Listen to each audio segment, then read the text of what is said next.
Hello there, my Facebook lovely design divas, and hello there to my Insta lovelies. So good to be here with you guys. Oh my gosh, I love coming out here every Tuesday with you, 4 p.m. Whoops, I'm throwing the camera around. Sorry, making everything go wacky.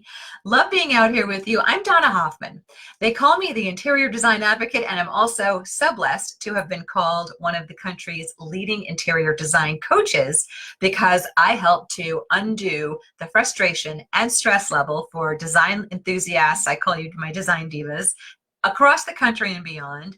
And I do that by supplying you with amazing, actionable strategies that are found in my online courses. And I also love to come out here on Tuesdays, every Tuesday, 4 p.m.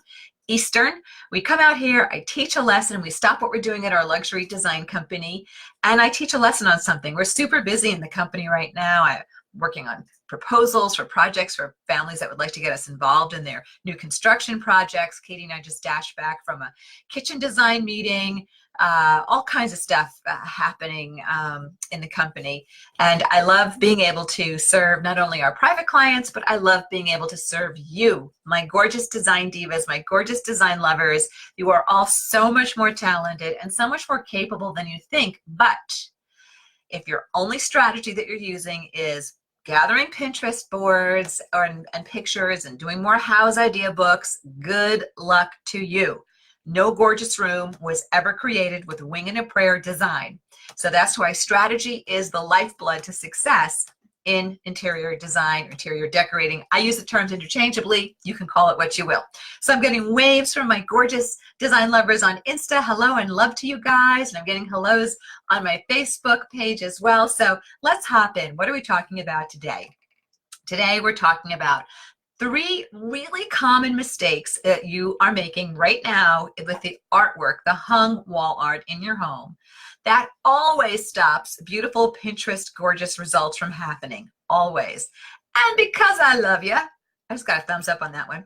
I'm also going to share a 4th little something. I thought I'm going to take them a little deeper. So here are things that I see you guys doing time and time again that always hurt your gorgeous result. And if you have a question about artwork in your home, something you're trying to work on, what to hang, where to hang it, blah, blah, blah, where to get it, feel free to type in your question and I can read your questions on Facebook and Insta. Katie will be passing me your questions. As long as I do not need to see a picture to be able to answer you, happy to take your question. And if your question is super off topic and we're getting a lot of questions that are on topic, I'm not going to take a super off topic question. So just putting that out there to you because I don't want anybody to be frustrated. All right, so art. I was just talking about this. I have once a month, I meet with my more advanced design students. These are, again, women working on their own home. But I meet with them once a month in a VIP meetup. And we were talking about art because somebody had a question about what to do on the wall above their sofa.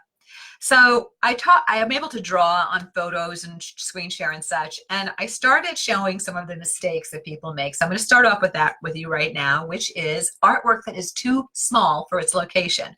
What do I mean by that? Well, I think if you've spent any time with me here on a Facebook Live, you know that the strategy you need to know off the bat is that artwork, whether it's a single piece or multiple pieces, companion pieces, you look at it as a whole, but art is hung in relationship to the thing it's hung above, next to, or near. And when I say in relationship to, not just where you place it, but also the size that you're selecting. So if you're doing multiple pieces, think about the collection of those pieces as in a wall grid. You might be doing a perfect grid. You may be doing more of a feature wall of art where it's an amorphous grid. Or not a grid, an amorphous wall collection, wall art installation. But it's the total visual weight of all of that I'm talking about when I say it has to be in proper proportion to the thing it's hung over, next to, or near. And one of my students who does beautiful work, she has a modern kind of perspective, she had one piece of art hanging out in her living room, and I said, Barbara, I just don't get this piece. Doesn't make sense to me here. And she said, you know what? I threw that up there at the last minute. I had a feeling it didn't work, and it didn't work because it was just sort of floating in nowhere land.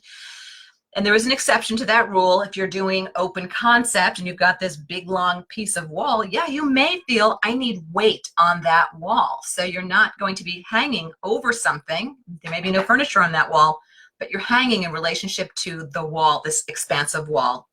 So when I talk about things being too small, one of the really common things I see design lovers do, you take these family photos, or you know, it's in a 10 by 13 frame, and you pop it on a wall over a love seat or a sofa. It just does, or a bed. It doesn't work. Or you do this one I've seen a lot, the collection of the 3 graduation photos in an 8 by 10 frame. Guys, 8 by 10 frames belong on a tabletop. That's a tabletop accessory. That is not wall art unless you're doing a family photo wall where you are adding more photography around it. So the collection, as I said earlier, it's the sum parts that create this new total whole. But one small piece of art, very hard to work with that small artwork unless you're doing a collection of pieces. Maybe you're kind of boho and you're doing an amorphous kind of spread of 2 or 3 pieces or 4 pieces or 5 pieces, or modern or traditional or transitional. So pieces that are too small, hanging artwork that is, we'll get into that. So pieces that are too small, photography that just is really for tabletop, not meant for the wall.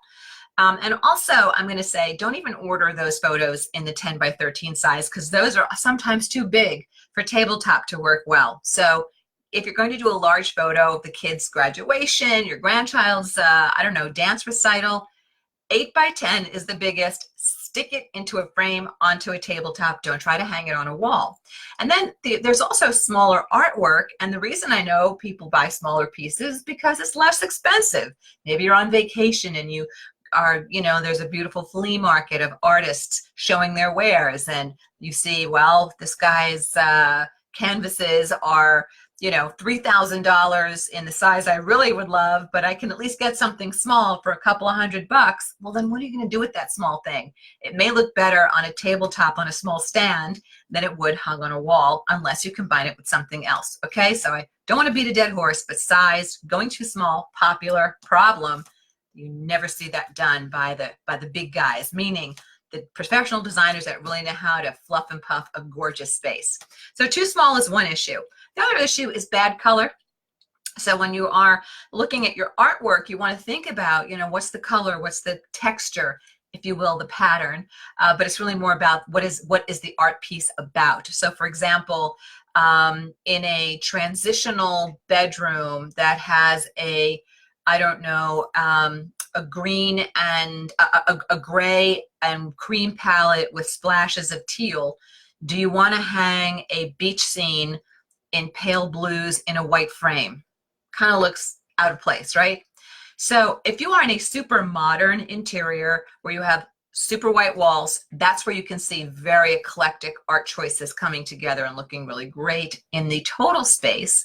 But again, think about, what is your design perspective? How sensitive are you to color? And how is the color in this artwork going to work with what you're doing in that space? Conversely, you can take a piece of art and roll your whole color palette out of it if you're just starting a project.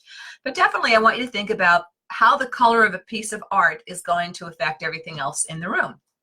Is it going to be noisy? Is it going to be in a wonderful contrast that you want? You want a little noise? Or is it something that's going to be really quiet? Or is it going to be dissonant? You don't want the discord, right? And then something else that I see is a really common problem that designers never, ever, ever, ever, ever do when we're creating those Pinterest gorgeous rooms. We pay a lot of attention to framing, and if we're matting something, framing and matting.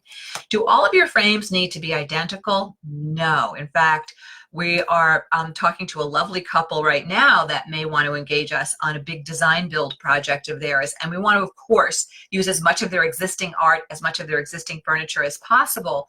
But their existing artwork, there's such a sameness to it. Everything is in the same frame. Everything is in the same matting. These are pieces that were most likely bought with, you know, from a furniture store, possibly a designer who was working with a single furniture store. So you want to have a continuity in terms of what frame colors am I putting in there, right, in this living room or this master bedroom. But it doesn't have to be the same exact frame. And the matting doesn't need to be the same exact matting if you're matting a lot of prints. So bad framing colors for the interior you're putting it into, be careful. And also frames, multiple frames in a room that are just so discordant that they're just, there's this, like one is in like a light beech wood and another one's in a black something, and another one is in a mirrored frame. Like that, just kind of discordant. That's what I'm talking about, in there being no marriage, right, between the materials. And then the last thing, so those are your 3 things. And I do want to let you know, by the way, that you can reframe a piece very easily.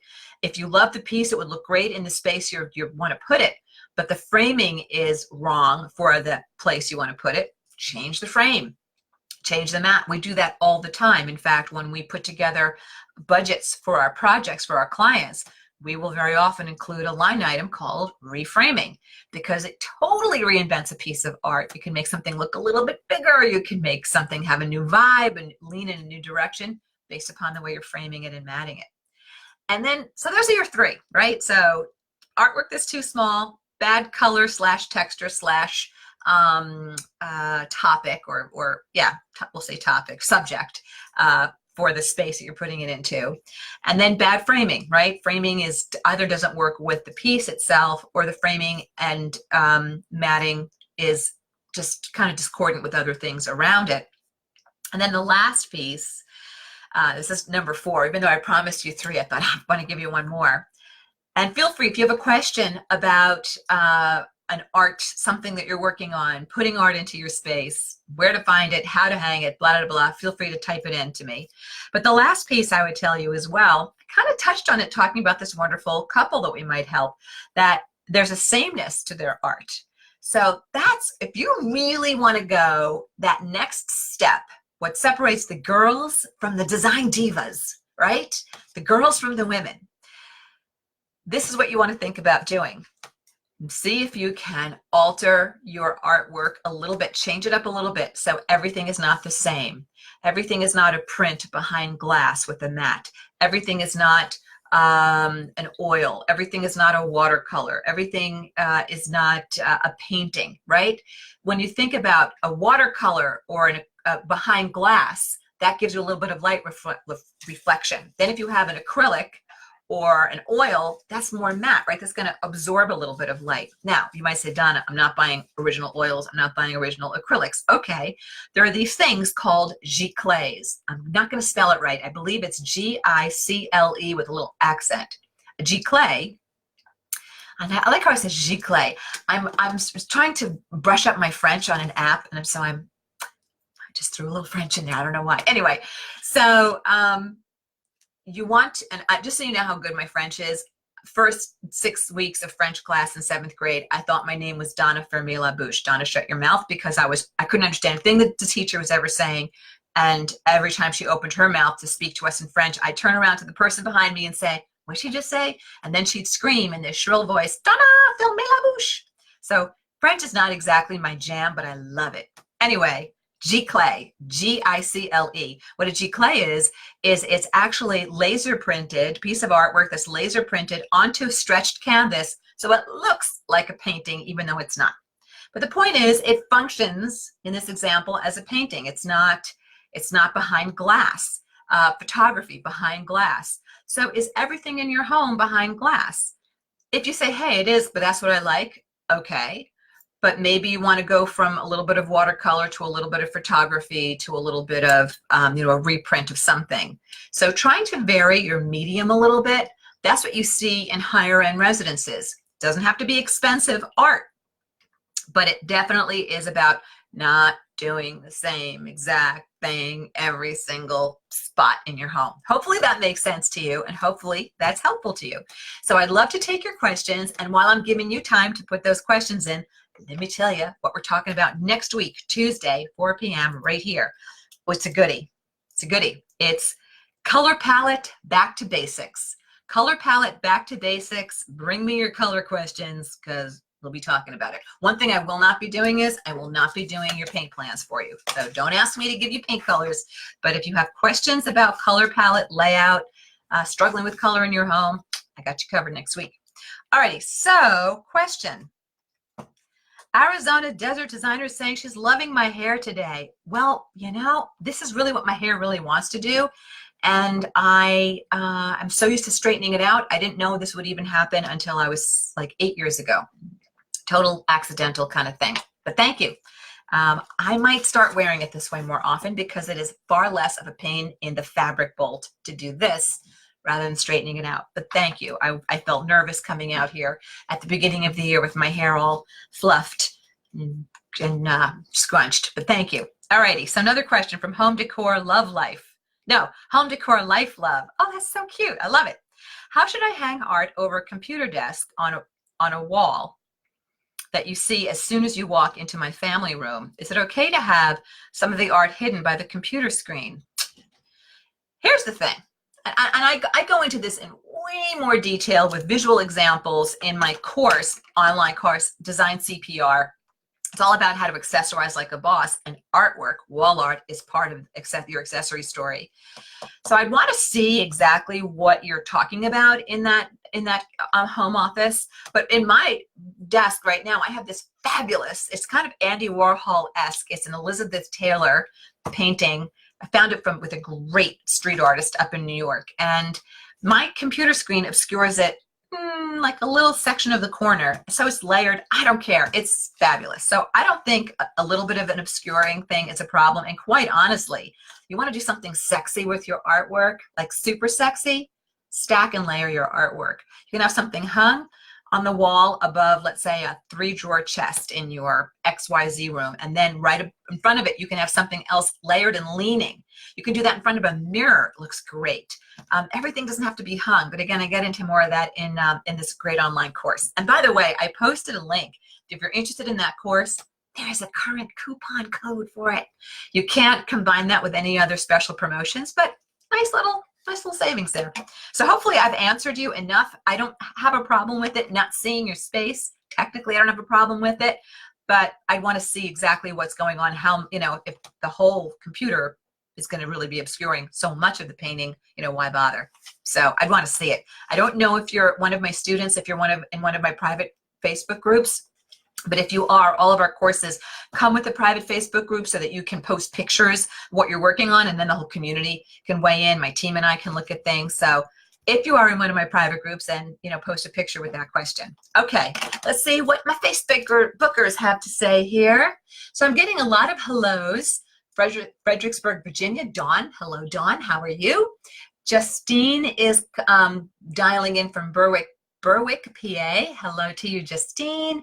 Shelly is in Stone Mountain. How you doing, Shelly? Jen McLeod is here. She's just sending me like jazz hands on a smiley face. That's cute. Ruth is saying hi. Okay. Okay. Janet wants me to talk to her about rules for groupings. Janet, I wish you would be a little more specific. Rules for groupings. Well, like I was saying earlier, Janet, it's a very visual topic, so having visuals would be more helpful. We definitely go into this in greater detail inside of Design CPR. So rules for groupings. If you're doing 2 pieces, they really need to be kind of companion pieces. If you're doing a trio, like a triptych, should be companion pieces, meaning same artist did a release of something, a photography story about something. Or painted a story about something and then it got reproduced, right? But if you're doing a grid wall, depending upon your design fingerprint, this is something else I teach, different topic. But if you're somebody with a design fingerprint where you don't handle a lot of pattern and a lot of movement on the wall, you know, you probably you would not be happy with a real boho looking grid art wall. 7 pieces with slightly different frames, very different colors, very different subject matter, different mediums. You would say, oh my gosh, that's too noisy for me. You would say it's too busy. I would call that too noisy for you visually. But you might say, hey, if I put all of those art pieces that I want to put into this, you know, gallery, and I have them all in similar matting and similar framing, that's how I'm unifying them. I'm quieting them down a little bit. So I don't know, Janet, what your design fingerprint is, how much movement you can tolerate in terms of groupings. And it's not just about what's grouped, let's say, over your bed, but what's adjacent? What looks good on the adjacent wall? Just as I've given this example before, but good examples bear repeating, lovelies. You walk into your closet, you got your favorite shirt, your favorite boots, your favorite this, your favorite that. They're all your favorites. They don't necessarily all look good together. Same thing with your artwork. So when we're working our way through a design project with a client, we are definitely placing art very specifically. What looks good together? What looks good in the context of a room with the color palette, the vibe of a room? So with groupings, Janet, I want you to think about context of all the pieces in the space, also what's sitting near each other. And again, that's a big, I think I have a whole video lesson just on grids and galleries and groupings. So hopefully that gets you started, okay? Good question though, thank you, Janet. Kimberly is saying, I made it into the webinar. I'm so glad. Mary has joined. Sally loves my hair thinks I look fabulous. Thank you, Sally. You're a sweetie pie. Kay is saying hello. Mary is saying hello. Kim saying hi. What do you think of using all black frames? Love it. That may be of different styles. Love. Very cool. Kim, would love to see that. Love, love, love. Judy saying, what about painting a frame to color match? Why not? In fact, I remember when Steve and I first moved into our home, my mother-in-law gave us a painting of her from her home. And I liked the painting, but the frame was really wrong for the colors and style that I was working in our bedroom. And I just painted the frame back in the day, and it still looks perfect, perfectly good and in place. So I think you can certainly do that. Guys, framing is not inexpensive. And when you're buying bridge price point artwork, the frame cost can be, upwards of 30, 40, 50% of your total price of your piece or more, depending upon the frame and the glass that you're using. Is it gallery glass? Is it museum glass? Is it low glare glass? Blah, blah, blah, blah, blah. So hopefully I answered you, Kim. Great question. Was there another Insta something? Oh, Insta. JHGREL is saying, I have a 36-inch wide firebox with 6 inches of granite on both sides. Should the art above the fireplace be as wide as the firebox plus the surrounding granite? So I assume there is no mantle. There's a mantle. There is a mantle. Firebox with a mantle. How big is the mantle? I would say keep your artwork to the size of your mantle, or just come in like a couple of inches on either side. That's what we try to do. I would do not break beyond your mantle size. That will look like a miss. Okay, so let the mantle length tell you what your length of your piece should be. Great question. Great question.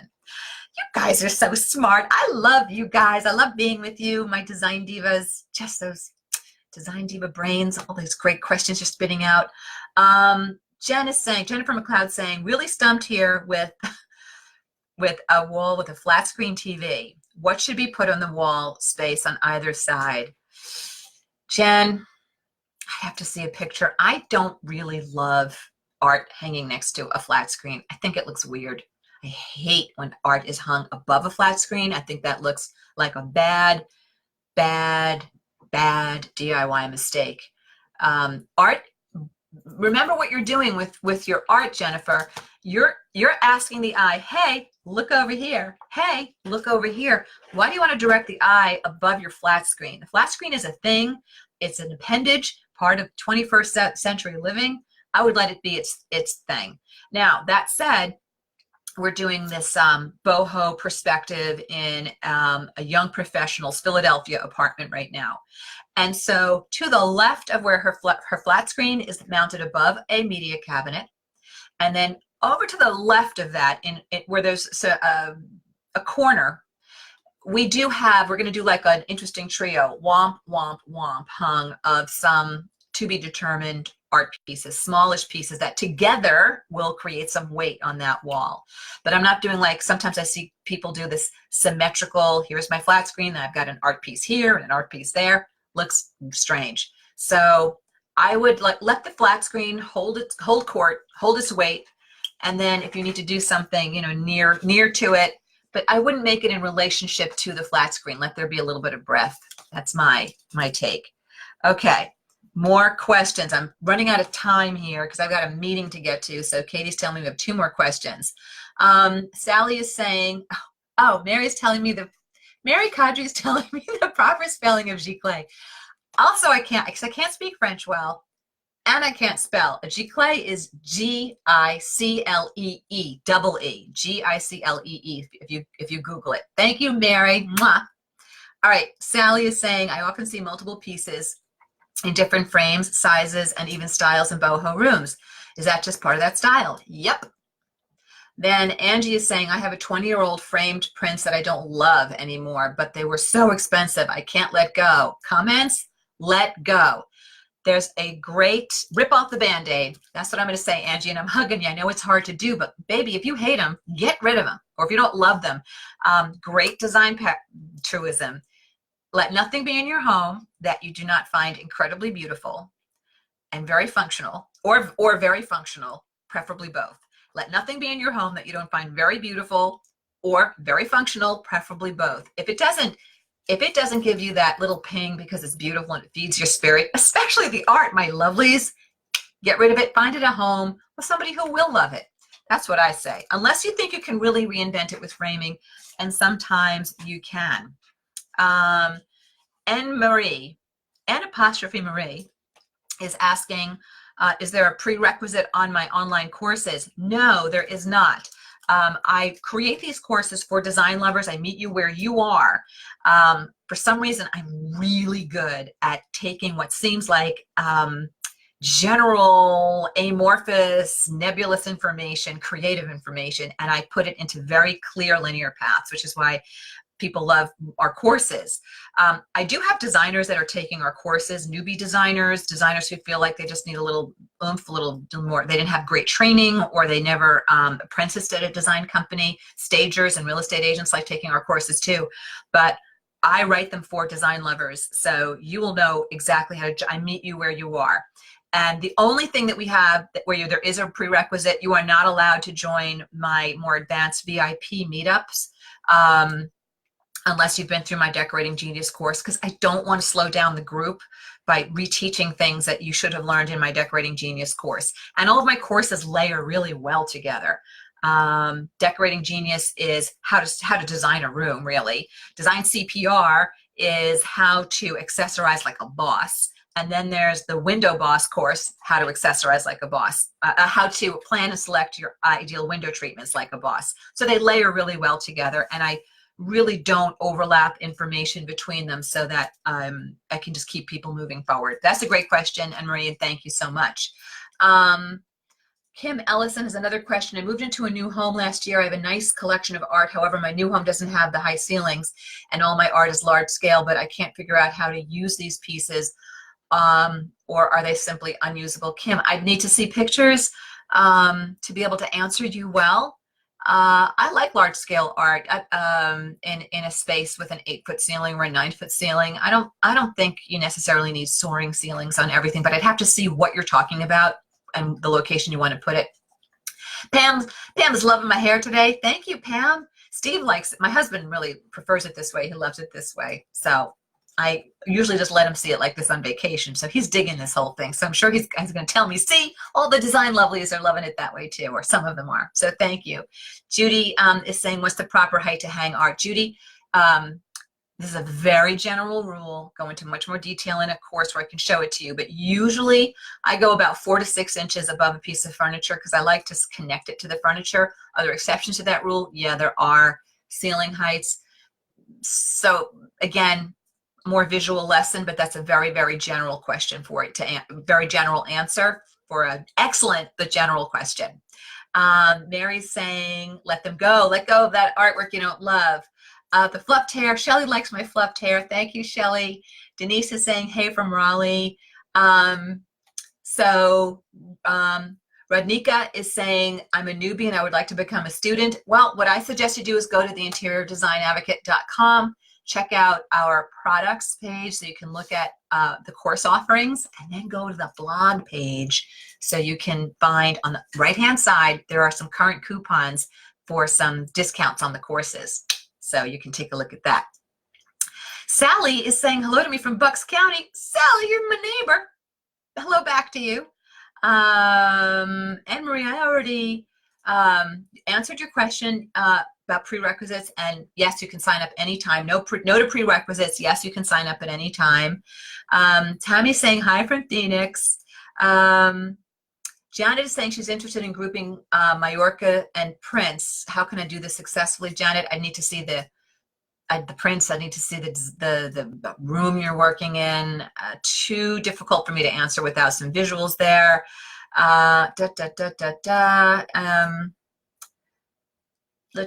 Tammy is finally watching us live. Hello, Tammy. Mwah. Good to have you here live with us from Phoenix. Christine is saying my backsplash in my kitchen. My backsplash in the kitchen in my open floor plan is muted green. Does my artwork need to play off the green backsplash? No. Tammy is saying I have an ornate king headboard. I hesitate putting art above it because I'm afraid of taking the eye away from the featured piece as the headboard. Maybe mirrors behind the nightstand. Yes, I like it. I have a client who loves having pieces above her headboards, or potential client. She hasn't hopped on with us yet. I'm not going to let her do that in every room because you use a device once, maybe twice. You can't keep reusing it. I don't think you have to have hung artwork over every headboard, especially if it's a decorative headboard. If there's enough weight elsewhere in the room, you don't need it. Love the idea of artwork on your nightstands. You can do mirrors above your nightstands. You can do artwork, art pieces. You can do stacked art pieces. There's a lot you can do. So I like where you're going there, Tammy D. Cheryl is saying that she got here late. She'll have to catch up. Yes. If you missed this, it will live on Facebook for, I don't know, however long it lives on Facebook. What?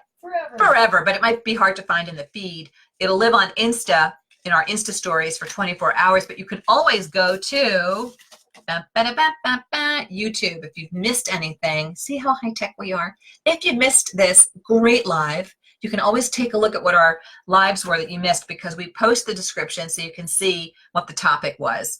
The design, okay, Joan is saying the design CPR course was great, so easy to follow, and I'm not a designer. Mwah, Joan, I'm so glad you loved it. And that you're loving it the way everybody else is loving design CPR. It is a great course. I love all my courses. Kim is saying awesome and excellent, and Debbie likes my hair. Shelly's saying Steve is right. Shelly, tell Steve he should enjoy our ballroom dancing classes more, because he's going to like the fact that you're backing up his hair preference, but tell him he should really try to have a good attitude about ballroom dancing. See how that goes. Post a comment, Shelly. Tammy's saying thank you. Christine's saying, can you do different styles of art if the color palette is the same? Yeah, why not? I'd have to see pictures, but I have no problem with it. Yeah, definitely. I mean, I love doing abstract near, I'll do modern art near, I don't know, a cool landscape near photography. I mean, it's the curated mix. It's how it's all framed, where it's placed, where it's going. It is not about doing all watercolors, all photography. It's about mixing up those mediums. That's a more advanced thing to do, but it's definitely a great thing to do. Next week, let me tell you what we are talking about if you missed it. Next week, we're talking about, hold for it, color palette, back to basics. Color palette, back to basics. We've got some great things planned for you this year, I got to tell you. So if you are around Tuesday, 4 p.m., just tune in, color palette, back to basics. And I've got a bolt, guys. I have to get to a meeting tonight, and I think I have to take some aspirin. I've got a headache starting. So big hug to all of you. I have loved being here with you.